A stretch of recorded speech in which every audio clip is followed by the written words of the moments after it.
Good evening, Patrick here. 8 questions with. Welcome to the show. It is a chilly night here in southeastern Michigan, but we are really, really excited for tonight. That's for sure. Tonight is our very first. It's our very first night of a show of working with ByPolar Records. We will be showcasing one band off the ByPolar Records roster every month. Um, I got the idea about doing something like this when we interviewed the band The Centaurettes a few months ago, and I thought, well, you know what, I really enjoyed it so much, and everybody else did as well. That I said, well, why can't we do this every month? And so I approached Dwayne. Uh, and oh boy, my brain's just took a brain toot.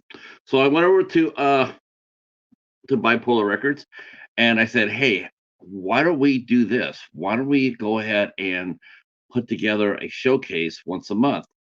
And we'll type up Bipolar Records. We'll put we'll put the band's name in the we'll put the band's name in the credits. Provide a link. We'll provide a link to in the description box. The bands could come on and play a couple of acoustic tunes. Um, yeah, we can't do Sonic. Well, I don't know. We could. The thing about it is, though, is like I know now that I know we're going to get dinged a little bit for like copyright, but I'm not really worried about it. It's not a strike. It's just like a little slap on the wrist. So, and they give us permission to do it. Hey, Stephen, how are you? How are you? Well, you picked a good night to come in today, that's for sure, because we are. It's all about music tonight. It's all about music. So the first band that we're going to be working with and showcasing is going to be Blind Adam and the Federal League, and they're based out of Chicago. It's a four-piece band. I'm not sure who's going to show as far as the whole band. I'm not sure if the whole band's going to show up or it's just going to be the main vocalist. Hopefully, it'll be a couple of band members. I'm hoping for. I know next month on the 13th of February we'll be talking to the second band, and that will be Boob Sweat, based out of Grand Rapids, Michigan. So, and basically, what we're gonna do is just gonna talk to the band, find out where they came from, style of music. Of course, you already know that I was jumping all over this band because this is an anti-fascist band, and I've already heard some of their songs. And let me rest assured you, they are exactly that. They're not very friendly toward the fascists, right? But then again, who should be? So I'm totally pumped up to talk to these guys and hear about their music and on their lyrics. And they got a new record out. They have a new album out that came out last October. That's pretty well known, pretty new. Uh, so I got a new record out. So we'll be talking about that as well, and where you can go get it. You can get it. You can get it. The fields that we know, you can get that either through Bipolar Records, or you can get it through Blind Adam and the Federal League's business personal website. All right. So right before I came on tonight, um, I just saw that they someone posted that alternative model Masumi Max passed away. Wow, that's a shocker. I when I first got online, when I got on the 90s, I want to dare say I think that's probably the first celebrity I ever talked to at all. I mean, just in passing that said hi back was Masumi Max, and I met her on MySpace, and she was really engaging. She was a really nice person, stone cold beautiful, um, top notch model, and yeah, I was it's like it was I hadn't talked I had not to say I knew her at all. We didn't know each other at all. I mean, but I'm talking about just back in the late 90s when I was working at the Edge, and sometimes we just sit there and we fart around talking to people on MySpace, and that was one of the first. because I saw her on in a magazine called Femme Fatale, and so I was like, "Oh, that's cool, Femme Fatale, all right."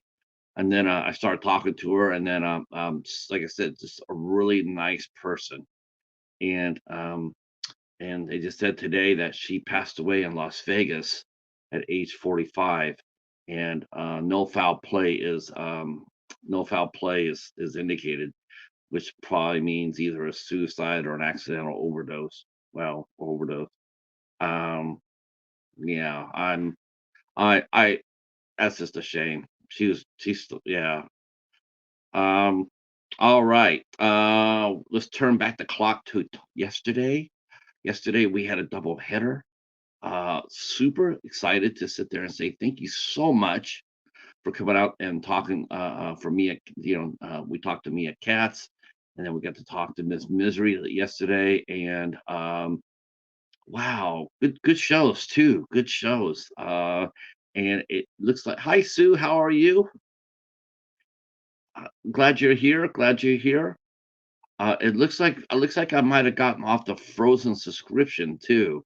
I have been locked on 1303 for almost a month now, and it's called frozen subscribers, which means you can't gain anybody. It's for some reason your account gets frozen. You can't add anybody. I mean, I've had people say I added you, and it doesn't reflect that.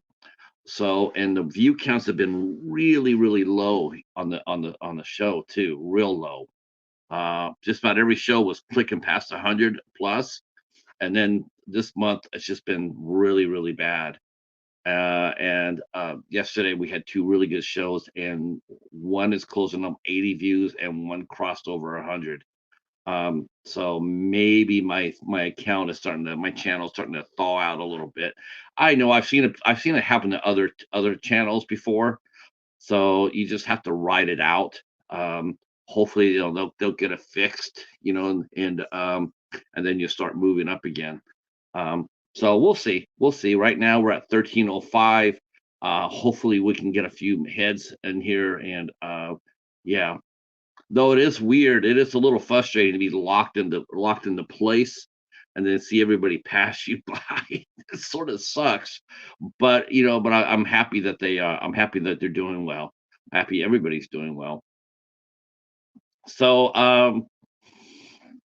yeah, thank you again for yesterday. See what's going on today. Today, we did add another show today. We added another show on February 6th. We're going to be doing another double header.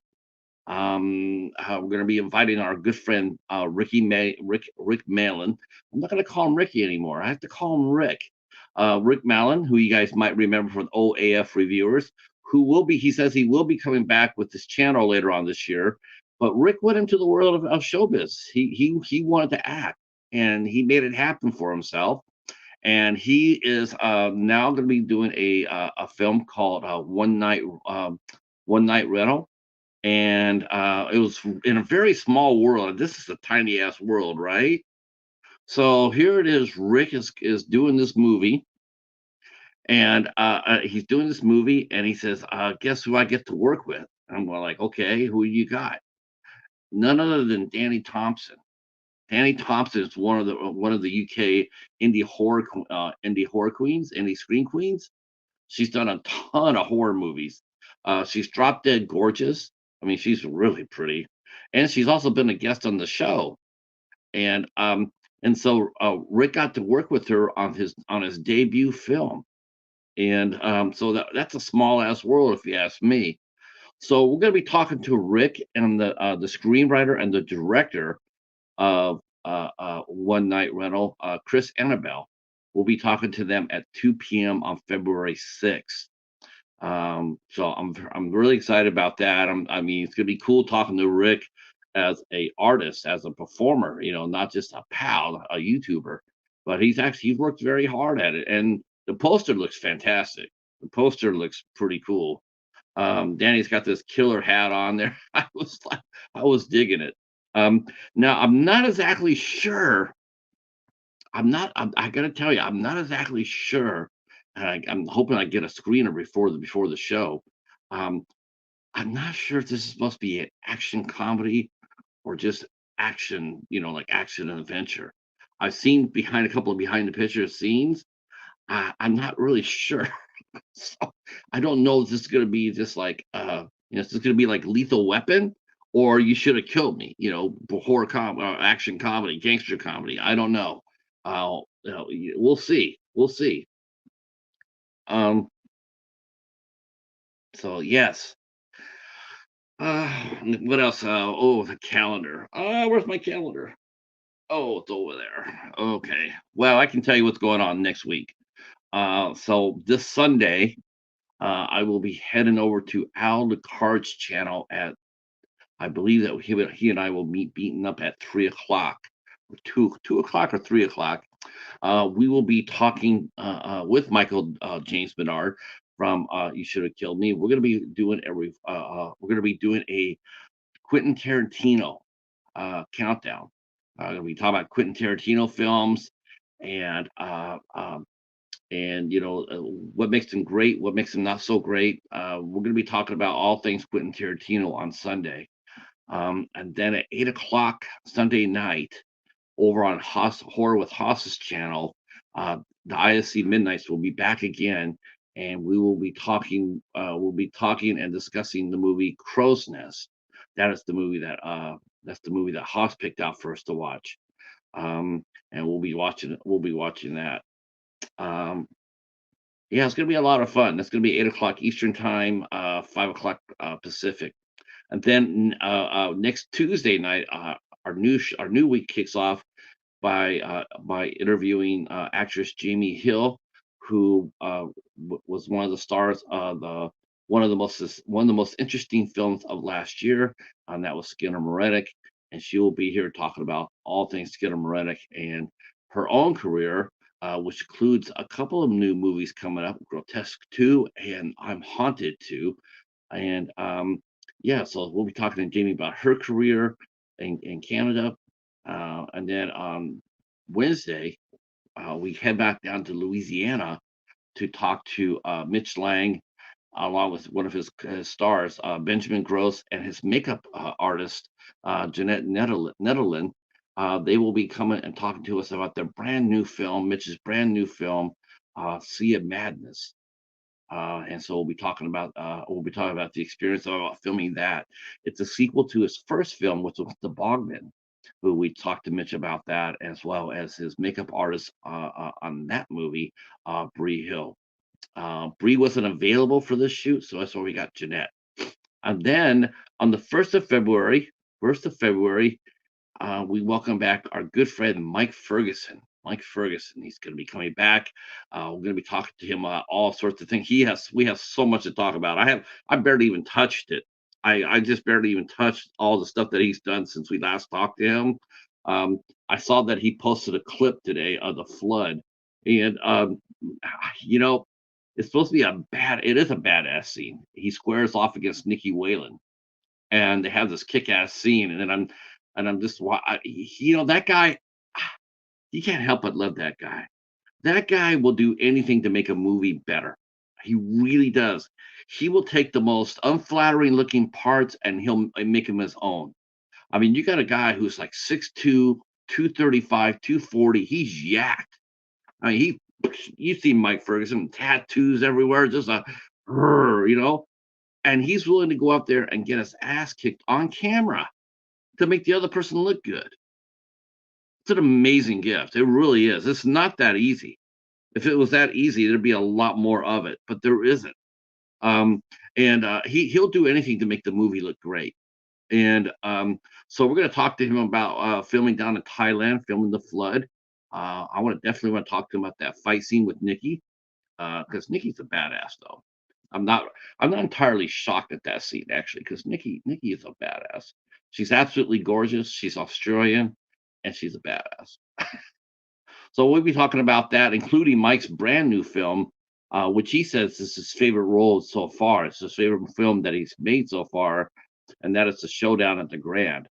And I can't blame him for that because that movie looks absolutely stacked. Dolph Lundgren and Terrence Howard. Yeah, take my money. Take my money. I definitely no problem at all sitting down and watching something like that with those two guys at it. two of my very favorite guys plus Mike on top of that. It's an action. That's an action and adventure. That's just you're happy about that. I can't wait to see it. I can't wait to see it. Terrence Howard is definitely one of my favorite actors, and I've already praised Dolph Lundgren many times on the show here and in my reviews. I mean, Dolph Lundgren is very much like just Sylvester Stallone and Arnold Schwarzenegger, Jackie Chan, and the fact that the older they've gotten, the better actors they have become. They don't rely on their brawn or one-liners. They go to work. They work. They act. And so Dolph Lundgren has done a really nice job. And yeah, and in as far as Terrence Howard goes, that's probably a topic for another show in a different mood. But Terrence Howard is criminally underrated and criminally underused. Um, I don't know if Hollywood did that to him when he mentioned about getting paid more for doing the first Iron Man. It just seemed like as soon as after that first Iron Man came out, all of a sudden Terrence Howard on the studio projects suddenly all went belly up. Sort of like how Ray Fisher happened to Ray Fisher too. Interesting. Okay. Uh, our guest is here. The doorbell is here. So let's put our hands together. And hailing from Chicago, Illinois, it is Blind Adam and the Federal League. Let's go talk.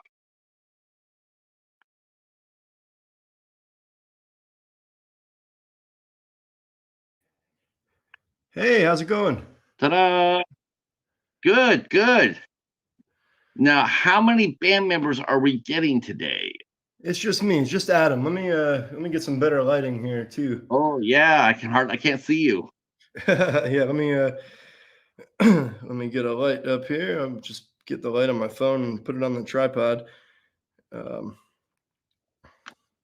Hi, Andre. How are you, sir? Glad you're here. Glad you're here.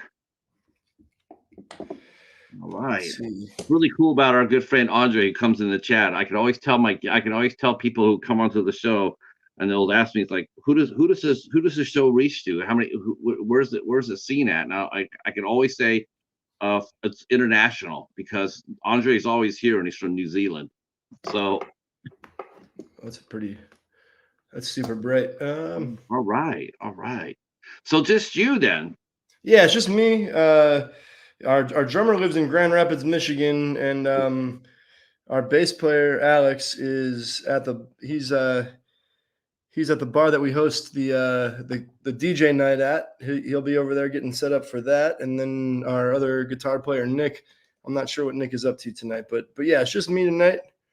Okay, okay. Well, it's a good thing because it's a good thing you're the vocalist. Yeah, let me see if I can. I got an overhead light. I don't know if that'll be any good, but let's see. How's Oh that? yeah, Is that's a that lot better. That's a lot that's better. better? Oh yeah, much better. Yeah. Wow. So I spent the last couple of days honing up on your music, and I went over Spotify and I dropped it down there, and man, I love you guys. Awesome, man. Hell yeah. I'm glad to hear Yeah, that. Blind Adam and the Federal League is all right. It's some good shit. That's some really good music. I was like, man, I miss that. I can feel the blood boiling in my veins when I'm hearing it, rocking it out there. I'm going like, man, I miss it. I freaking miss it. And of course, That's it great to didn't help. hear. It didn't help that my friend Hobbs, he I don't know what possessed him to do this, but he decided that he was gonna start looking into the old club I used to work at, and all of a sudden he's like, dude, I didn't know this. It's like, what is this? He showed me some pictures. I did a show with the Muffs back in the 90s, That's and awesome. he started showing some pictures and articles, and he says Nirvana played there. I says, yeah, I didn't do that one, but that was a different buyer. But yeah, that we had a little 150 little person dive. But Adam, man, the bands that we had come through there, yeah. Where was Uh, that? San Jose, California. Oh, cool. Hell yeah. Yeah, I love the Muffs. Yeah, I was a buyer there for 10 years. That's awesome. Is the club still So, around? no, no, no. It was a blood and guts dive bar that played Perfect. punk rock music, alternative. Then it got sold, got turned into this beautiful restaurant with a jazz lounge on top of it called the Agenda Lounge. You know, great food, atmosphere, and then on top of that, they had a beautiful bar, and they had a little area where they had jazz play, and I did book there. I did book there. I had an acoustic series that I scheduled there, and I had all sorts of great bands come through there and kick ass. Um, and I was there for a year, and then I also was working at another venue, which was a 1,000-person venue called the Edge. So yeah, it was a lot of fun. So Well, when I go back and I was listening to your music, you know, I was working today. I slid on the fields, you know, I'm putting on there going, like, man, this is so cool. hell yeah, Um, man. Yeah, that's a. I take that as a high compliment that our new record reminds you of bands like the Muffs and other bands that would come through in the mid early '90s, and kind of reminds you of the old like aggressive kind of alternative music and punk rock and grunge that was going on. you know what? You know, because I don't ever like to, because I think everybody has their own voice. You know, that come. You Sure. think you guys sound like sound, but I would definitely have to say that it wasn't so much the Muffs I heard in your music, but what I heard was like bands like Neil Young and Rancid. You know, that's what I heard, that because of the beautiful harmonies behind the vocals. You guys all harmonize and come in and sing, and then and which is, you know, both those things are very much anti-fascist. And Yeah, absolutely. yeah, absolutely. I know Lars, so I can tell you that without a doubt. Yeah, yeah, he's very much anti-fascist. Um, I was raised with my folks listening to a lot of Neil Young, and Rancid was one of the first punk bands I ever got into when I was a kid. So yeah, man, those are both big influences on what we do for sure. that's awesome because, you know, someone actually puts that up there, and they said, well, what solo singer did better after they left their band? You know, and they put Paul Simon on there, Neil Young, and I'm going like, you know, I like Paul Simon. I mean, I do. I mean, Bridge Over Troubled Waters. I mean, he, you know, a lot of great songs, but Jesus Christ, that's like comparing Mike Tyson to myself. It's like, you know, you might land one punch in, but man, he's gonna kill you. Neil Young is just, you know, he's not freaking amazing. He's Yeah, one of and my. he's still putting out good records now. Have you ever heard the live record he put out, Arc Weld? I don't think I've heard that one. Spotify that puppy. Spotify that. He's It's, not on it's a, Spotify anymore. oh, he's not. It's not on Spotify. Well, find a CD of it. That is probably the most sonic live record ever made. Hell That yeah, double record, it's live. It's one of the best ever made. It's amazing. I'll, Um. I'll check it Oh, out. speaking of my friend Hobbs, this is the guy who I was telling you about this a minute ago. I don't, you know, I have to ask him this while we're talking. I have to ask him. I don't know what got into him for him to go ahead and start looking at Marsuki. I was like, he says, "Oh, dude, man, look at this." He shows me some pictures from the club and some videos. He says, "You were there." And we're like, "Yeah, yeah, I was. I was there." It's just so cool. Um, so let's just talk a little bit about you and your band now. Now, are you the front man for both Boob Sweat and for Blind Adam? No, so I am not in Boob Sweat, but our drummer Athen is in Boob Sweat, and the front person of Boob Sweat is Kate Zacharias, and Kate was with us on our December tour on the East Coast, and then she also played with us. She basically played with us from. She's been playing with us from like October until the end of December, and she's not a permanent member of the band, but I'm sure she'll be on stage with us again at some point here in 2024. But yeah, so Athen and Kate play in Boob Sweat, and their guitar player's name is also Adam, but different guy. And they're from Grand Rapids, Michigan. And then Athen plays drums in our band, and Kate is a kind of auxiliary member of the Federal League at this point. Um, now I know where he says. Now he knows how I got it. I was talking to a guest yesterday Her name was Miss Misery. She's a horror hostess. She's based in the San Francisco Bay Area. So we were talking about some of the clubs and venues that were there. I'm a little bit older than she is, so a lot of the venues I mentioned she didn't know, or they had closed. But yeah, Marsugi's closed way back when. It closed in '92 as Marsugi's, and then came back as the Agenda in '95. Um, so let's talk about the formation. Well, let's start with you. Let's talk. Since how did you get involved in music? You know, what led you down that path? Instead of being, like a sports star or or into a writer or an actor or anything else, you were an artist. What led you into music? I've always loved music since the time I was a kid. My parents raised me with music. We always had music on in the house, um, whether it was, you know, goofy children's music, but most of the time, my mom always had Bruce Springsteen on. Like you mentioned, Neil Young. My dad was a big John Prine fan. Mm, So a lot of stuff like that. They both had they both had great taste in music. They still do. Be listening to Pink Floyd or Elvis Costello or The Clash, even sometimes. My mom likes a lot of a lot of old rock and roll stuff, old kind of not like early rock and roll, but like late '60s, early '70s, and then into the '80s, kind of. Um, Man, I'm drawing a blank right now, you know what's but funny? It's like you're a young cat, right? You're I'm young. I'm 38. I'm not super young. I'm not Well, I'm not old. it's sort of strange. It's sort of strange when you go ahead and you turn on the radio. Back when I was like, in my 20s, right? You turn on the classic radio, right? And it'd be all the doo-wop bands from the 50s and the 60s and 70s, right? Oh, okay, like Doors and and Elvis and all that. And it's like, classic rock. And you're like, all right. And then you turn on the radio now and says, all right, here we are, classic rock, and we got Weezer on. It's like, excuse me, what? It's like, when the hell did I get old? When did that happen? It's like, Yeah, um, with some of the bands he turned on. Yeah, I was listening to Taylor Swift. Yeah, yeah, she's on classic country right now. What?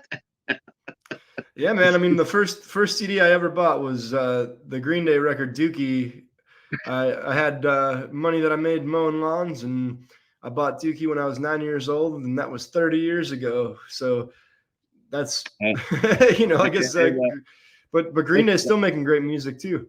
they still are, and they too also started out and they played a show at Marsugi. So Hell yeah, were you booking there at the time? no, that was slightly right where I think I joined the club like maybe a month or 2 or 6 weeks after they had played. Oh man, Like, 'cause I started there in '89, and it was just right after they played right before I got there, yeah, and it they were was just like, kids. yeah, just yeah. Let's see. Grand Rapids is fantastic. Hop says never heard of the Muffs till yesterday. Yeah, the Muffs are amazing. Yeah, Now, now I had to go back and age myself even more. But before they were the Muffs, before Melanie and Kim started the Muffs, they were in a very important band, and it doesn't probably get as much credit. I'm sure you know who I'm talking about when I mention them. But they used to be an all-girl band, a much better band than the Go-Go's, by the way, and the Bangles, by the way. But it was the band called the Pandoras. I'll have to check that out. I don't know the Pandoras. Oh, I'm so old. I'm freaking old. Oh my God. The Pandoras were amazing. Love the Pandoras. Four women, incredible vocalists. They were just amazing. They signed to a deal. They toured. I loved them more than I loved the Bengals and the Go Go's. I thought they were amazing. When I got a chance to book the Muffs to go up there to see Kim and Melanie were in the Muffs, and when I got a chance to see that, I'm like, oh yeah, I gotta book those guys. Unfortunately, Kim got ALS and she Yeah, passed away. Yeah, you remember that? Yeah. She kept that really secret. Nobody knew until like the last month, and then but Melanie did, and they were like sisters. They were yeah, like that was a bummer. What's it like? What instrument did you decide to play? I mean, what did you cut your teeth on? The vocalist first, the guitarist first, bass player?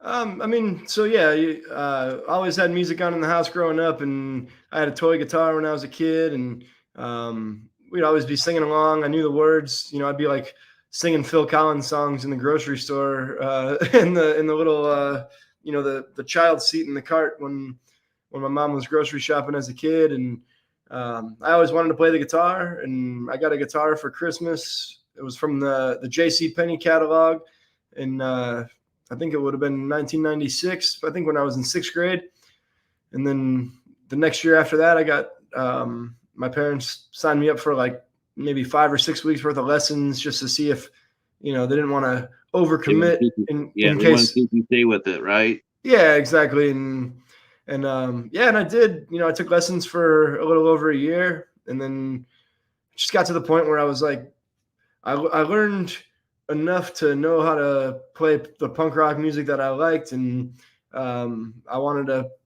I had a couple of friends that played music, and we wanted to start a band. So when I was in eighth grade, me and a couple of buddies started our first band, and then just kind of went from there. I mean, I've been playing in bands and writing songs since I was 14 years old, and when I was in high school, I had a band called Article 57, and we lasted until about 2 years after high school. We did like one big like Midwest and East Coast tour, and then we did some regional touring, and we had some cool opportunities. We definitely got to do some really cool stuff, but that fizzled out.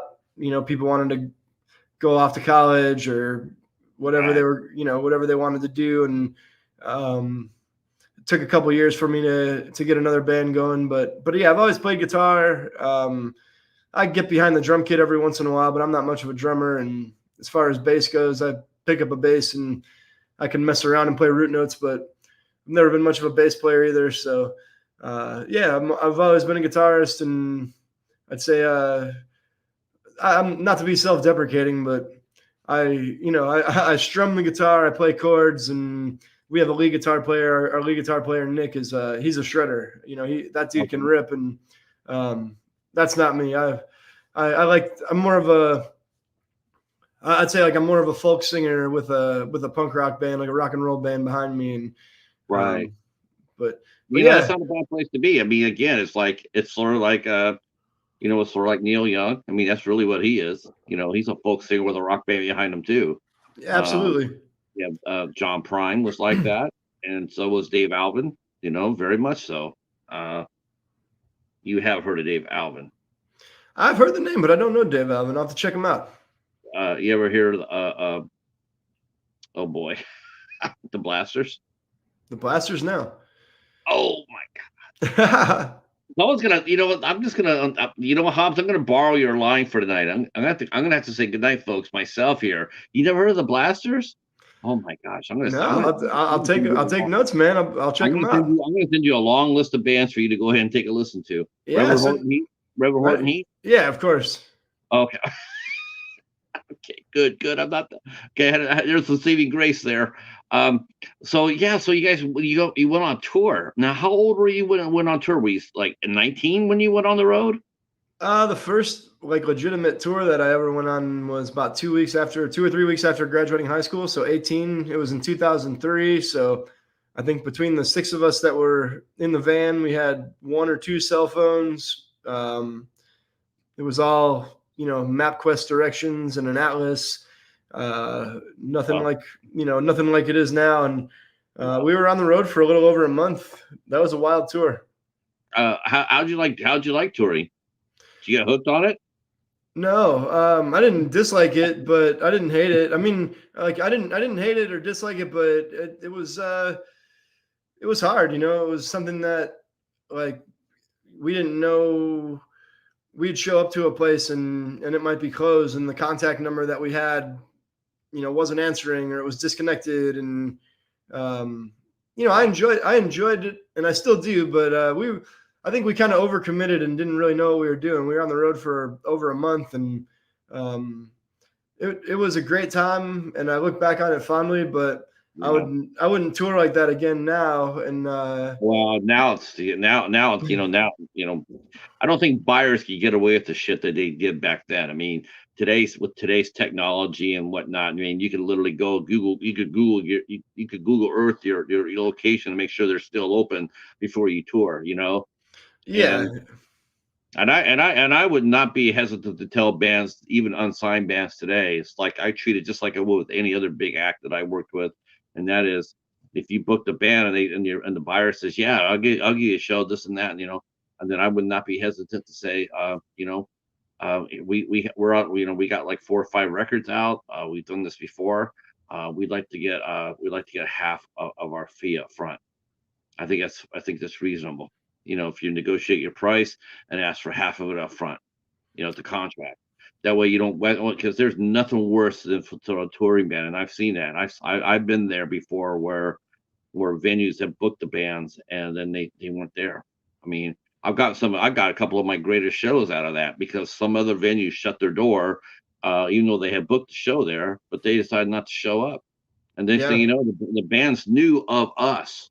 A lot of times I would actually get calls from some of the bands who are going like, "Hey, you guys got any openings?" And I'd be like, "No, man, I'm booked." And then they book down the street or next town over. And then they would, and then I would happen to be open. I had to be in the area, and then they would come down there and they'd be like, "We didn't get a show. Is there anything you could do for us?" Yeah, let me get my keys and let's get this going. Yeah, we have some great shows that way. yeah, for Hi, sure. Renee. How are you? Hi, Dylan. How are you? Um, yeah. So, what was it like? You said you went back to the East Coast. What did you think of the? What was it like for you to negotiate? Did you enjoy doing that? I mean, what part of playing, or better yet, what part about playing live on the road? What was it like playing live on the road versus playing live in your own backyard? Was it more of a challenge for you guys as a band did you ever have that attitude, that swags? Because you got to have that, right? Right? You know what I'm talking about. Yeah, When you walk in front of, are you talking like the early tours that I did yeah, with when my you're old somebody bands? Or else. are you talking like the No, federal league stuff? I'm talking about when you toured and you're in somebody else's town. Just in And general. yeah, I mean, you had to come in to have that swagger. You just couldn't come in and look around like, okay, what are we doing? What do we do? You had to come in there like, yeah, Yeah, we're yeah. I ready to mean, rock your ass. yeah, for sure. I mean, it depends on the day. It depends on how the day before went, maybe, or what's going on. Maybe if you got pulled over on the way in, If but yeah, I mean, generally, when we tour now, we do the longest we'll do at a time is usually like 2 weeks, and we just did 2 weeks on the East Coast with the Bouncing Souls, 7 Seconds, and Catbite. Strike Anywhere played a few of those shows, and those were great shows. They were all big venues. They were all like 1,500 cap rooms or bigger, and uh, at least half of them were sold out. And yeah, man, it was a tour like that when everything's taken care of, and you're working with people that really look after you and take care of you, and stuff like that. That's the best, because we're just focusing on music, on the performance, on connecting with people, and yeah, absolutely. We feel super confident with our current lineup, and we're really proud of the songs and the record we just put out. So yeah, there's definitely a confidence, and maybe a little bit of a swagger or something. Um, we're all at a point now where we've all been doing this for a long time, and we we How, definitely how have. important how important is that for a band on the road, especially when you open up for a national like the Bouncing Souls? And good Lord, those guys are still out there. They've been doing it for years, years. Um, do you feel any intimidation when you walk up there and you see a known band like that, and you go like, man, we're playing in front of these guys, or is it just all about just fuck it, let's let it hang, and we're gonna blow these people away regardless? We did our record with Pete from the Bouncing Souls, the guitar player from the Souls, produced The Fields We Know, and those guys have been good friends for a long time. Brian from the Souls is the one that gave me the nickname Blind Adam. And yeah, I don't know. Like, to me, maybe when I was younger, I would have felt a little overwhelmed to be in a position like that. But it feels like, we do, when we tour on our own, or when we travel, do a lot of like weekend regional tours and stuff. We usually play smaller clubs, sometimes like DIY spaces. Even we'll play people's houses if we can't find a good club show. But yeah, it feels like, uh, there's a little bit of me that was maybe like intimidated, I guess, going into it, but not even really. It's just kind of like, I guess I compare it to, like the old baseball movie Bull Durham. Like the old minor league veteran that's been playing for years, getting called up to the big leagues for a cup of coffee. It's just, I appreciate it, and I feel good being there, and it feels like, all right, we're here now. Let's perform like we belong here, because we do. So, Right. we just play a tight set, kind of know what you're going to say between songs, and, be ready for things to go wrong. We had a show in Norfolk, Virginia, where our lead guitar player's amp went out, and we played a song without him,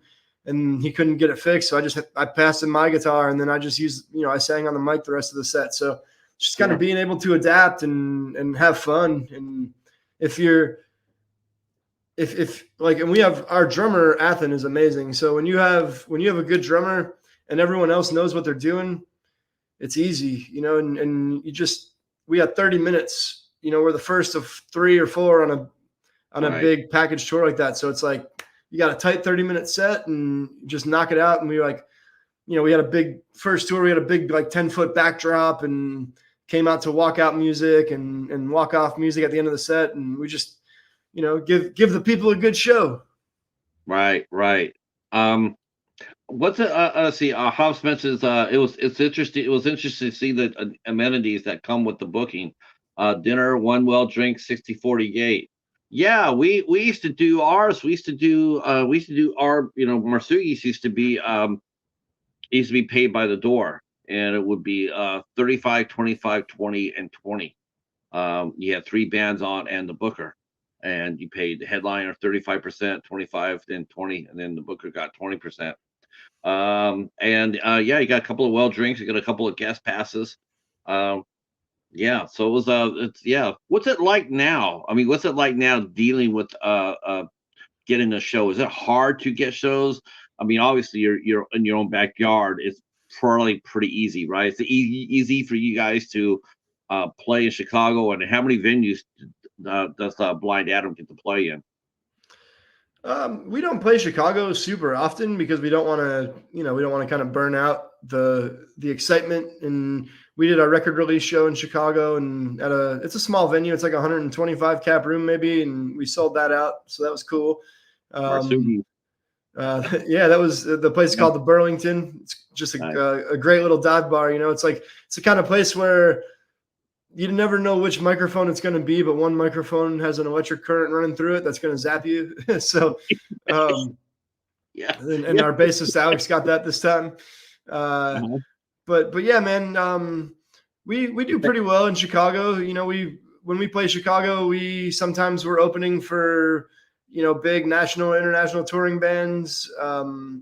Since COVID, we've mostly just been playing support sets for, bigger touring bands. But pre-COVID, we do more headline shows, and we've done some street festivals and stuff.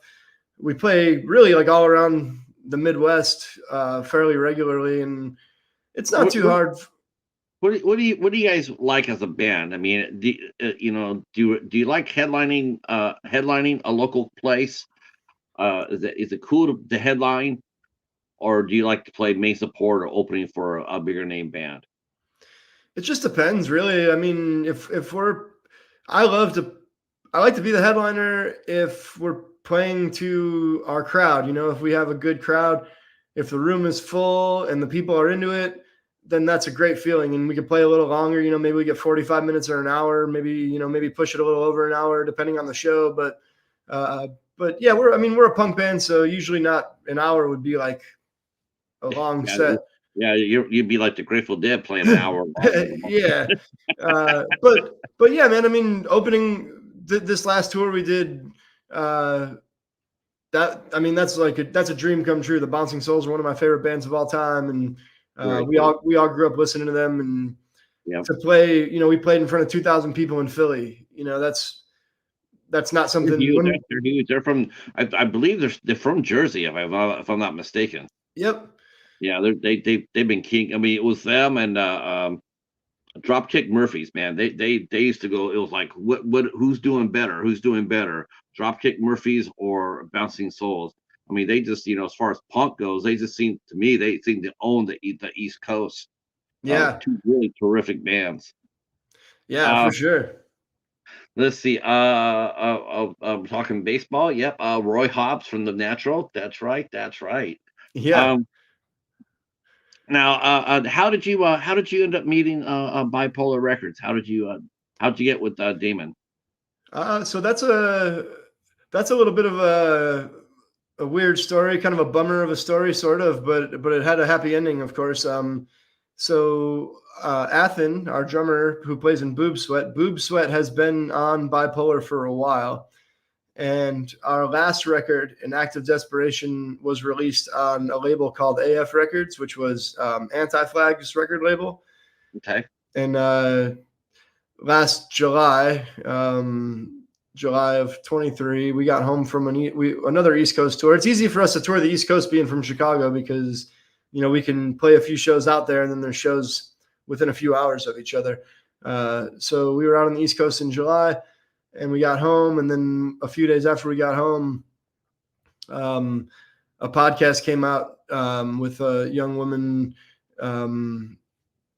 basically sharing her story of the abuse that she experienced at the hands of Justin, the singer from Anti-Flag, and then Anti-Flag, after he was called out for sexual assault, the band immediately broke up and the label folded, and our record was already in production with the pressing plant, and the test pressings were on their way to the AF Records office. So we didn't know what we were going to do. We weren't sure if the record was going to come out at all or when.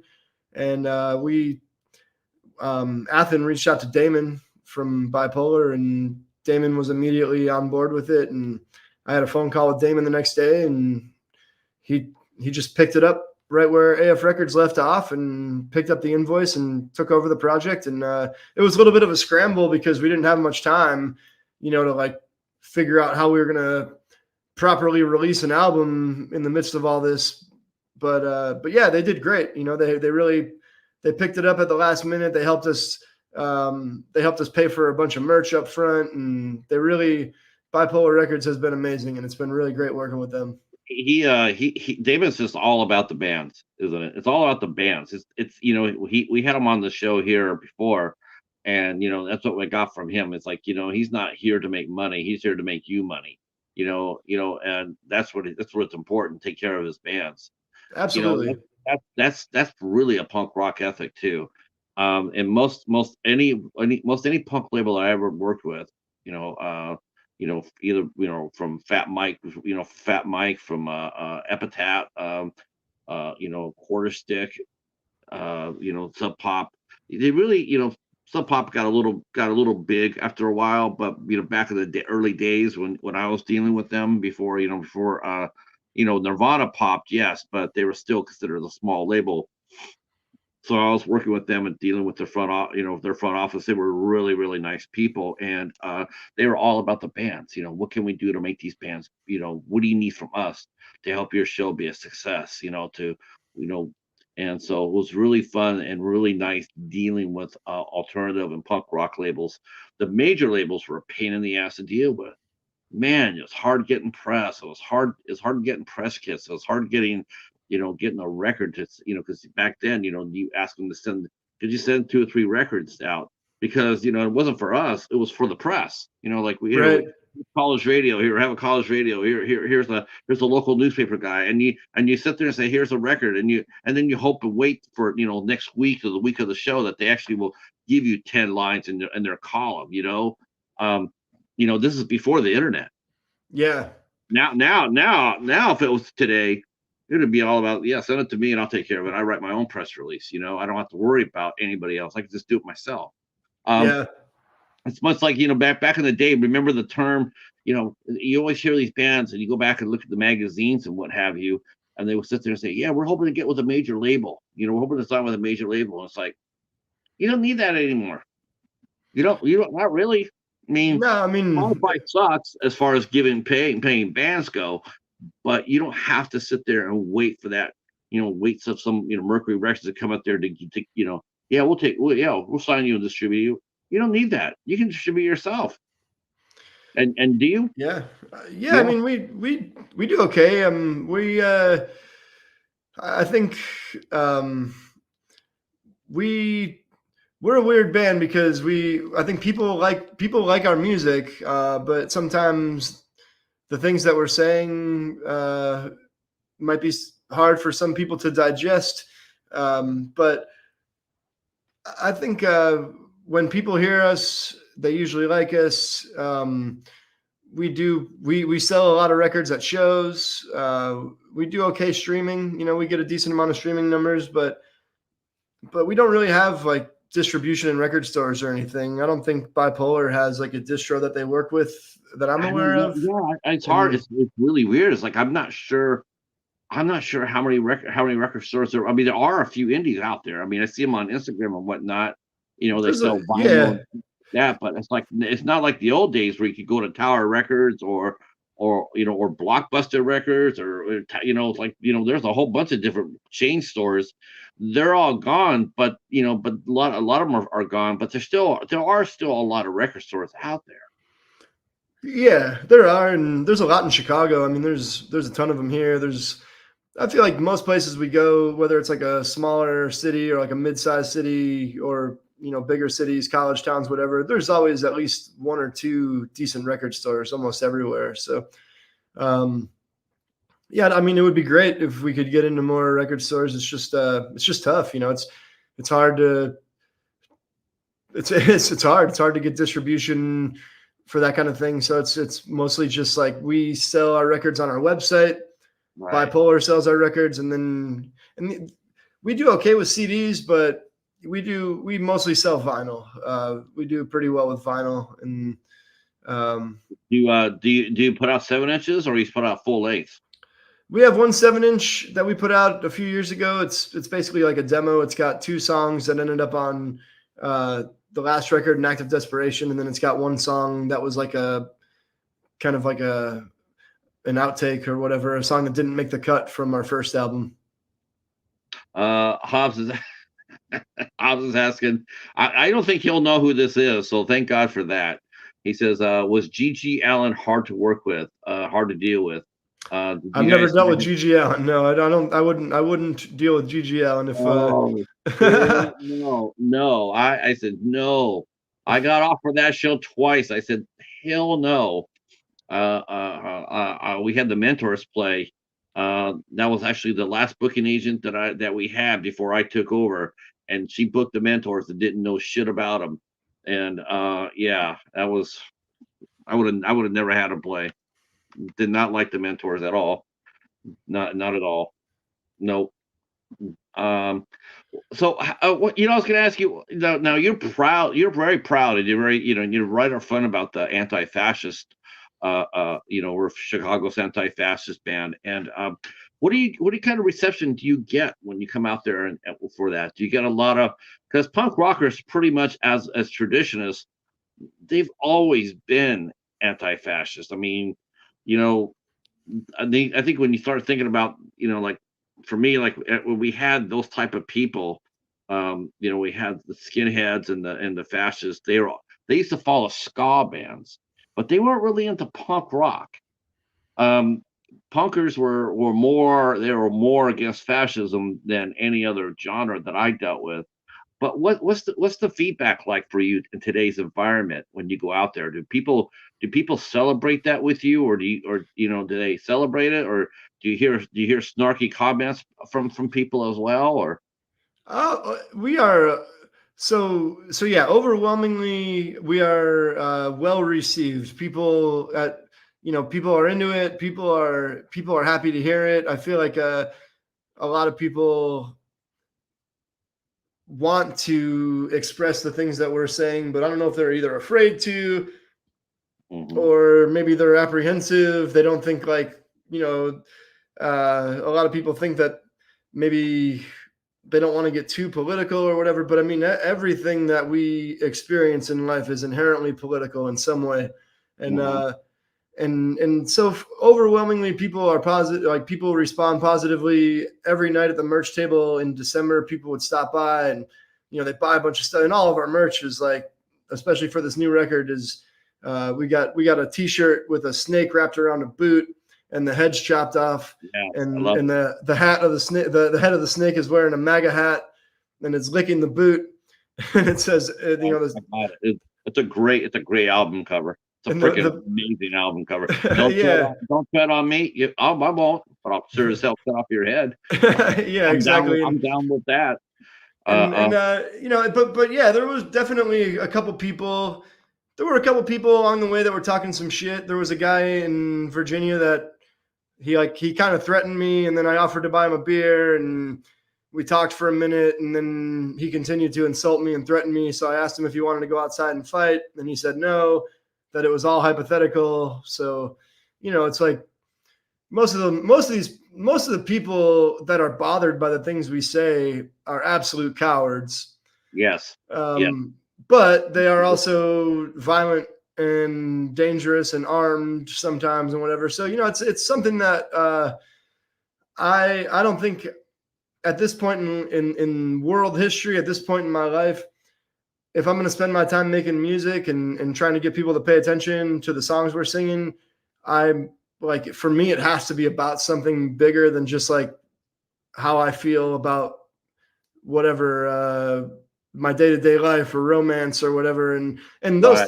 those things are all part of it, but there has to be I mean, we're on the brink of descending into all-out fascism in this country. We have a genocide going on in Gaza right now, and trans people are being persecuted in this country. You have book bans going on everywhere. Abortion rights have been taken away. So it's like, I got nothing else to say at this point other than this is who we are. If you're a marginalized person, we've got your back. If you are a fascist, we will make you uncomfortable. We will make you unwelcome. And that's the thing too. It's like, if you're a person of color, if you're disabled, if you're trans, if you're queer, if you're whatever, those are inherently parts of your identity, of who you are.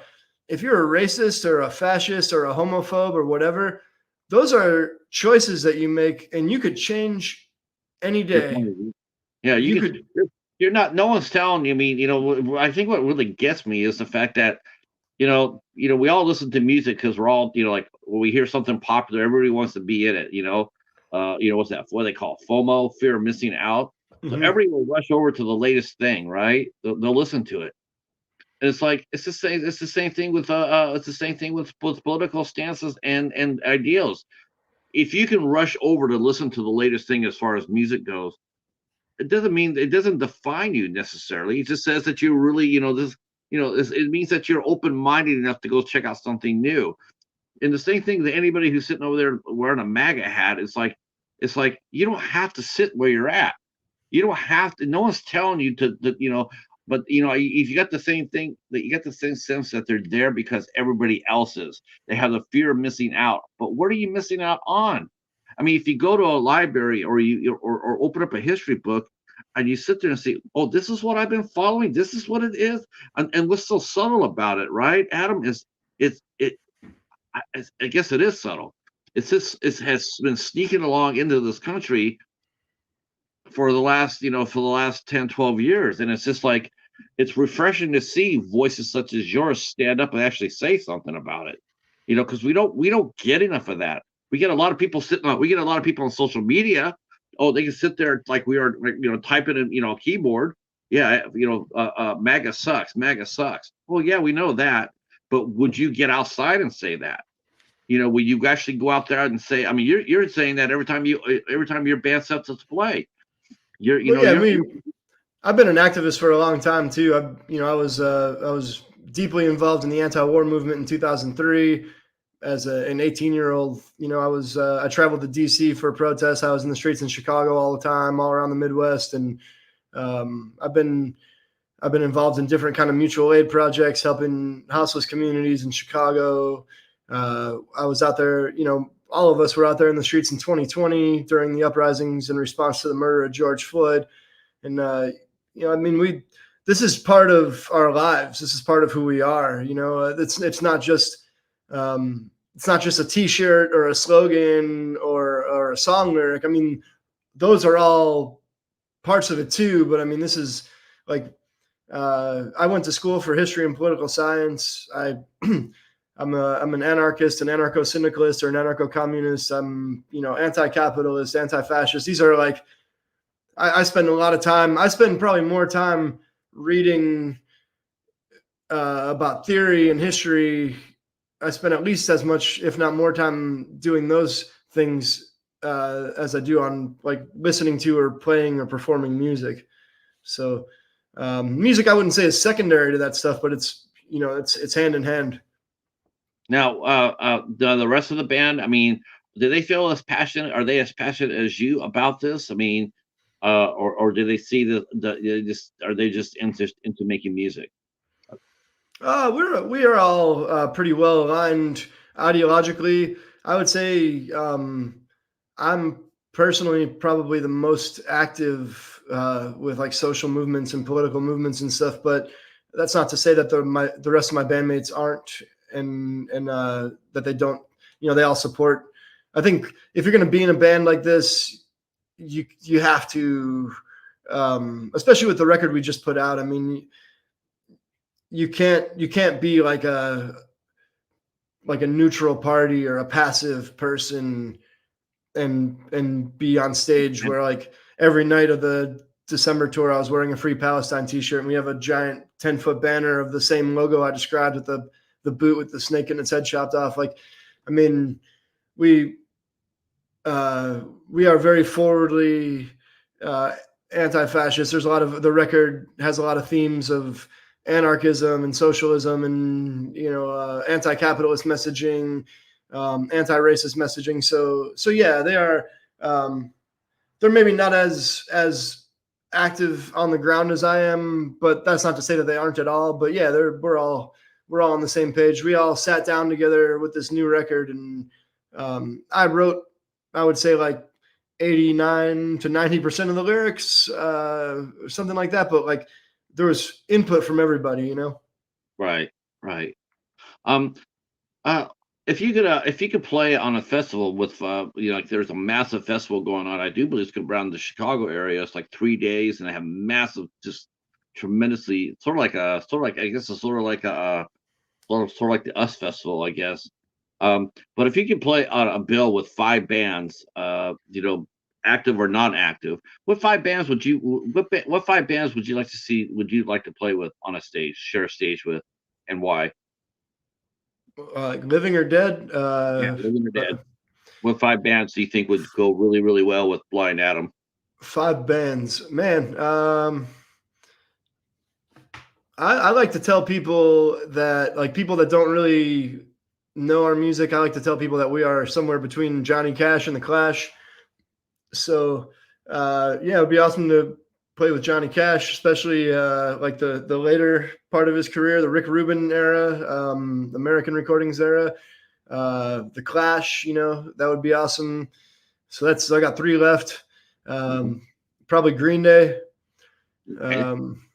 Yeah, and then we've already gotten to play with some of our favorites, so I'll go with I got 2 more. Man,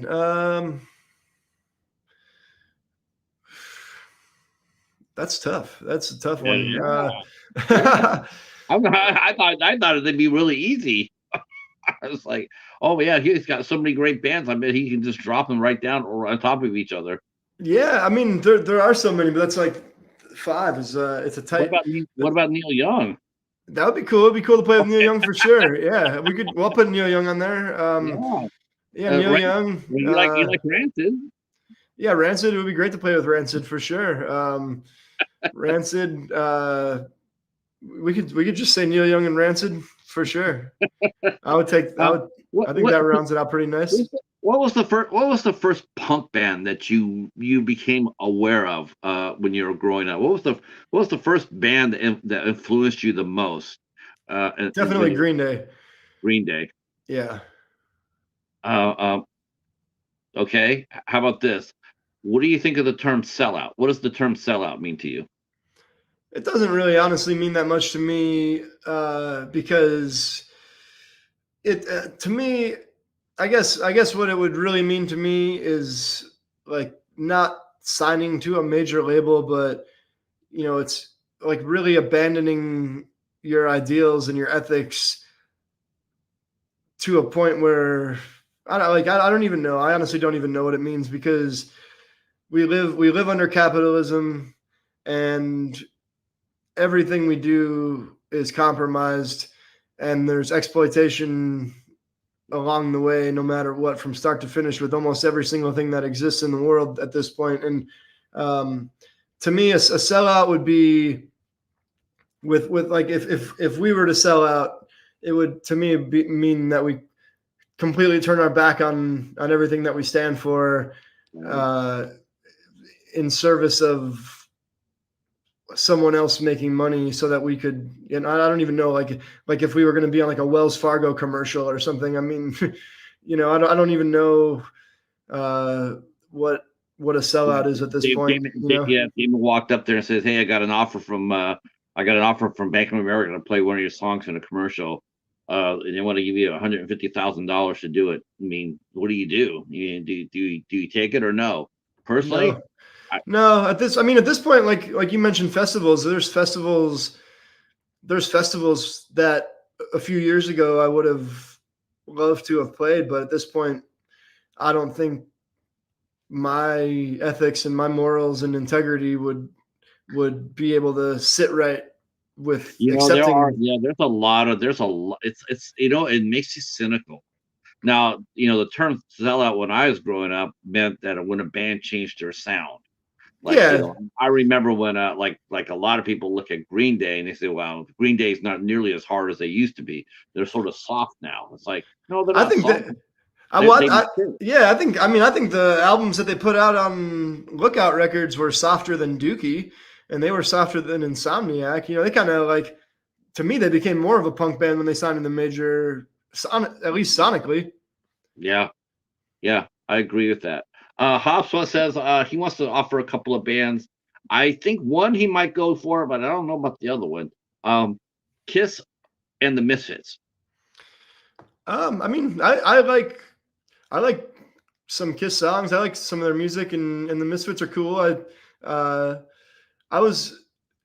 never got too into Kiss, but I enjoy some of it for sure. And then the Misfits are one of those bands that, like, they were never one of my favorite bands, but I know most of their songs because I've been a punk rocker for most of my life, and I like it's sort of like you like the Misfits if they just put aside Glenn Danzig, remove him, and I'm down with the band. I'm all right with them. You know what I'm saying? But I mean, Kiss. I grew up on Kiss, so I give them a hard time because I guess they played a virtual concert with avatars. Oh, just can't even imagine what that. I can't even. I can't imagine actually being asked to pay money to go up there and watch avatars on a screen, and hear the music and be considered out of a concert. No. Yeah, man. So where do you want to go? Where's Blind Adam in the Federal League? Where do they want to go from here? I mean, the new record's out. Just came out in October. That's still relatively new. How's the album doing? Does Damon open with you on the numbers? Are you doing good numbers with that with the record? It's doing all right. We did pretty well on tour. We sold a decent amount. The pre-sale went pretty well, and our streaming numbers have been up considerably since it came out. And we're playing. It hasn't been announced yet, and I don't know if I'm supposed to say it or not, but I'll let you know. We're playing a music festival in Montreal in May called Pouza Fest. So we'll probably do a little tour around that to get out there and back. And then in July, we're going out to Denver to play Punk Rock Saves Lives Festival. And then we'll, we don't have too much on the books for this year yet. We're working on some ideas and just trying to figure out what the next move is. We're working on the Democratic National Convention is going to be in Chicago. So I think we're going to do a big protest show during the DNC. I think we might try to go up to Milwaukee for the RNC and do a protest show up there for that. I think, we got some stuff in the works. But yeah, man, I don't mean to cut it too short, but I got maybe about 10 or 15 more minutes tops before I got to run. I actually gave myself 6 more minutes. But I think I get you for an hour. So tell us, let's do that. Let's talk about the DJ night you guys are doing. So tell us about how that got started. And do you guys DJ? Are you guys bartenders? Do you guys ever play live? How'd you get that gig? So the Native in Chicago is a cool bar in Logan Square. It's not necessarily like a punk rock bar, but like musically, like it's not like an exclusively a punk rock bar, but they do play a lot of punk rock music, and it's just a lot of cool people work there. A lot of people that work there have been friends of ours for a long time. In the summer, they host an acoustic patio series that we played on the patio outside in the back.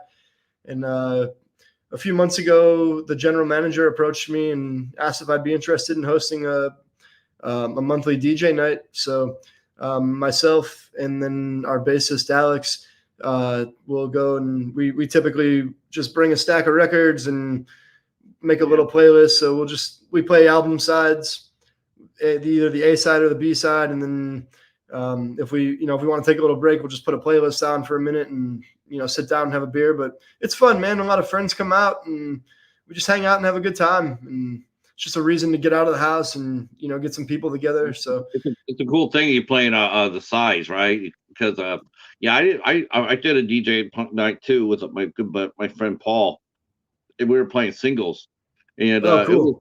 it was man, I did not realize how hard it was to DJ until I did that. Man, yeah. I knew guys that would go up there and play the 70s shit, and it was like, dude, man, you played the same shit. But playing a punk rock night, man, it was all over the place, man. He played a lot of punk. I played alternative. I played folk rock, a little bit of industrial. Throw that into the mix with some locals. It was like, it's always fun. You slide a local band of music in there, and then next thing you know, you hear somebody downstairs go like, "Hey," because it's a local guy, it's a local band. It's like, hell yeah, it's so much fun. I enjoy those kind of nights. I think that, and it builds, it helps build your scene. Yeah, absolutely. Do bands come in, and do they come in and give you their record and ask you to play it during your night? We definitely do have friends from other local bands that come in and hang out, and we haven't had people bring their own records in yet, but I actually started encouraging people to bring records in this time because we've been doing it for like 6 or 7 months now, and I'm starting to get to the point where like I don't want to play the same thing every time. So right. Yeah, if anyone's listening and you're in Chicago, bring me some records. If you're a local band and you kick ass, bring your record down to the Native. That's cool as hell. I appreciate that. I think it's does Chicago have a really good scene, Adam? I mean, is it bonded? I mean, when you go out, if you went out every night, would you run across somebody every night? Yeah, absolutely. I mean, man, there's so many great musicians in Chicago across all genres. It could be, Chicago's the home of house music, blues, country music, folk, hip hop, punk rock, alternative, ska, whatever, industrial music, heavy metal, doom metal, whatever. There's anything you like.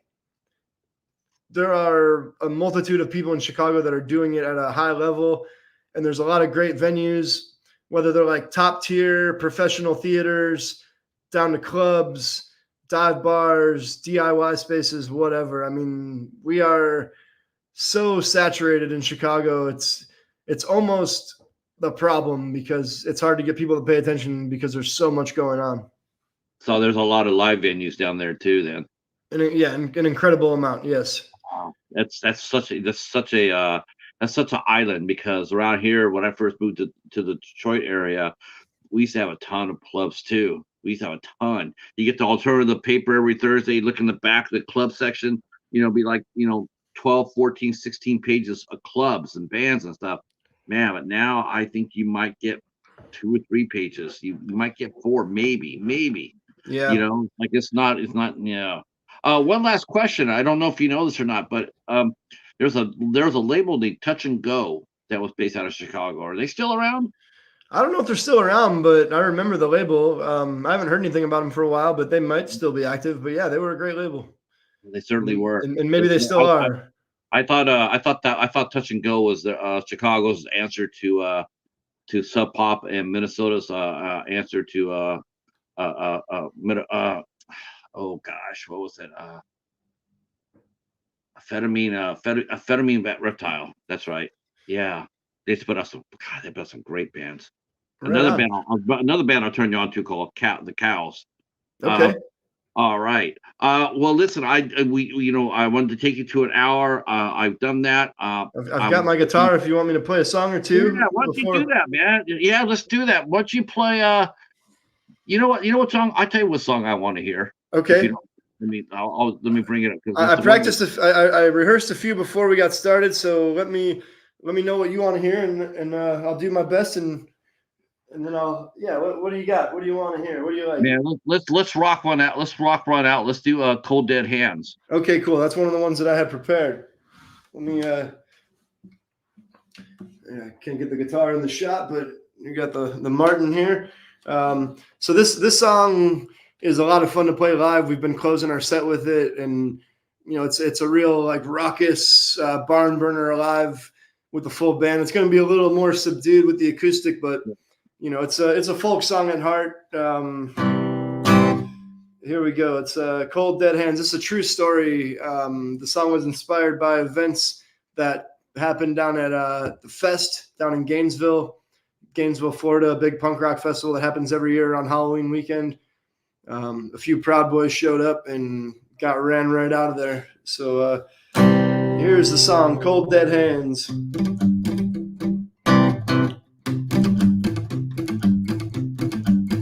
Well, they told us it was over, said the good guys won the fight.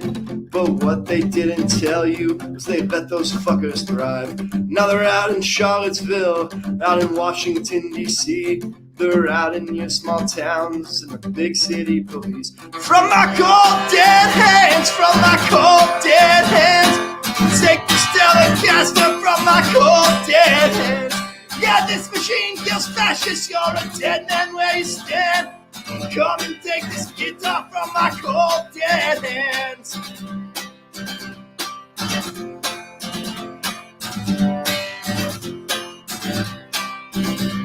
Well, we went down to Gainesville to laugh and dance and sing, to catch up with old friends and share a couple drinks. And then the Proud Boys showed up, tried to ruin all the fun. But when the word got out, those cowards had to run. From my cold dead hands, from my cold dead hands, take the Telecaster from my cold dead hands. Yeah, this machine kills fascists, you're a dead man where you stand. Come and take this guitar from my cold dead hands. And I usually make plays a solo here, and then I introduce the band. But it's just me tonight. So, none of that. Here we go. So now listen up, you fascists from all across the land. When you hear these six-strings strumming, better get gone while you can.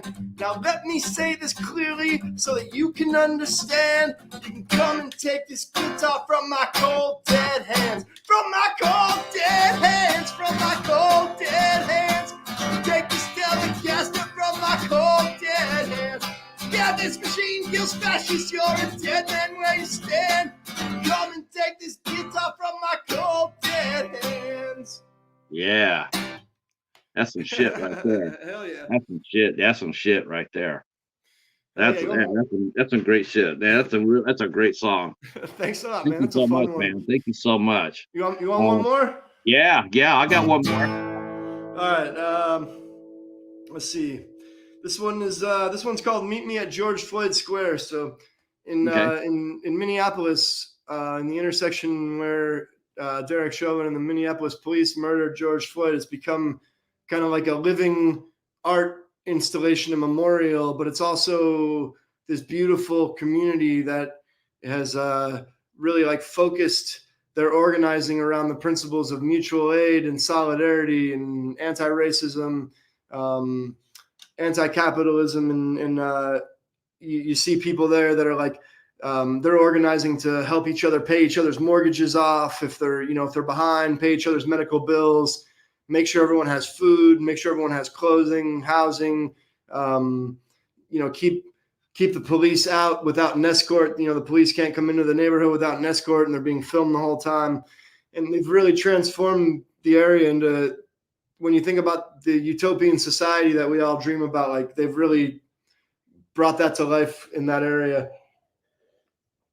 And we made friends with an activist there named Marcia Howard, and she kind of advised me on this song, and she's vice president of the teachers union in Minneapolis as well. And so this song is called "Meet Me at George Floyd Square." It's the second song on the record, and it's just like as much despair and hopelessness as there is in the world right now, you can see certain places where there's like seeds that have been planted and a better future starting to grow right in front of us.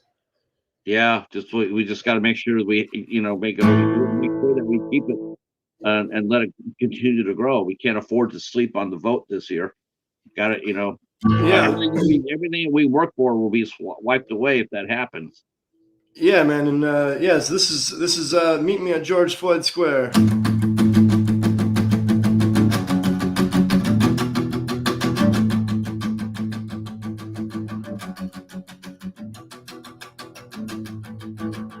The seas are rising. We're multiple years into a global plague. The cops are still out there killing every day. Black, brown, indigenous, anyone that stands in their way. What you gonna do to make it through the day? What you gonna say the next time someone asks if you're okay? I say we let it fall apart right at the seams, and together build a new world where we all have what we need. At George Floyd Square, wait till you see what they're building there. Putting words into action, ideas into practice, standing up against fascists. And we're having a good time, sharing food by the firelight.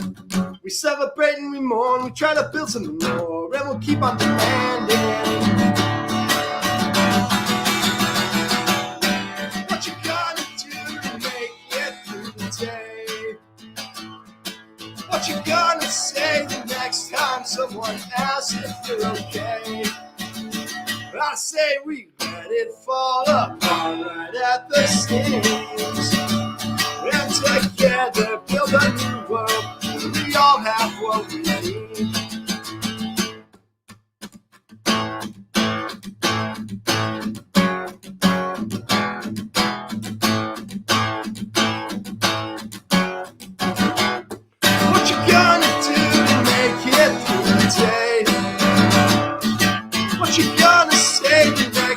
Someone asks if you're okay.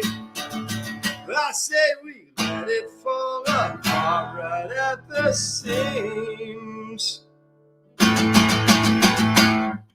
All right. Nice. That's cool. Yeah. That's cool. Yeah. Get the record from your website and ByPolarRecords.com or blindadamandthefederalleague.com. Either one. It's available on both. We have that down in the description box. So if you like what you hear, both you can go to either place, Bipolar or Blind Adam and the Federal League's website, and pick up the new record. I can't thank you enough for coming out here for the first showcase. We're going to be doing this next month with Boo Sweat. Hell Uh, yeah. yeah, it's going to be a lot of fun. Yeah, thank you, Patrick. We appreciate you having me, man, and hopefully we'll do it again sometime. Yes, we will. Thank you so much. I'll let you get out of here and say good night to you. Absolutely, my friend. Thanks so much. We'll talk to you soon. Take care. You too. Bye. All right, folks. That's our special guest, Blind Adams from Blind Adam on the Federal League here on the first showcase of ByPolar Records and Eight Questions with. Um, can't thank you enough for them to come out and play for us. And we're gonna be doing this from now on, and getting more bands in here as well. It's gonna be a lot of fun, and we hope that everybody will come around and hang out with us. Next week, next Sunday, we have a double header. I will be on the road to Iowa, to Louisiana, to hang out with our good friend Al Lucard and Michael James Menard from You Should Have Killed Me. We'll be down there talking about Quentin Tarantino movies on Sunday, and then Sunday night we're heading over to Horror with Haas's channel for the ISC Midnight Show. We will be talking and discussing Crow's Nest. Next Tuesday, we will see Jamie Hill from Skinner Moranek. The actress from Skinner Moranek will be here with us. Wednesday, we'll have Mitch Lang and the cast and crew of the Sea of Madness. And then February 1st, next Thursday, a week from today, we'll be talking to our good friend Mike Ferguson. Will be back, and we'll be talking about all his incredible journey since we last talked to him, which included going down to Thailand. And he's got a brand new movie out with Dolph Lundgren and Terrence Howard called Showdown at the Grand, and we'll be discussing that as well. All right. I know it's a little bit of a short one, but oh yeah, don't forget at 10:30 over at Hobbs Horrors channel, we got the Midnight Hour crew ready to spin it up. I'm not sure what's going to happen over there. I'm not sure if it's a watch party or just talk or whatever it is. Whatever it is, it's going to be fun. So head on over to Hobbs Horror channel for the Midnight Hour, and we will see you. We'll see you on Sunday, hopefully. All right. Have a great night, and be nice to each other. Peace.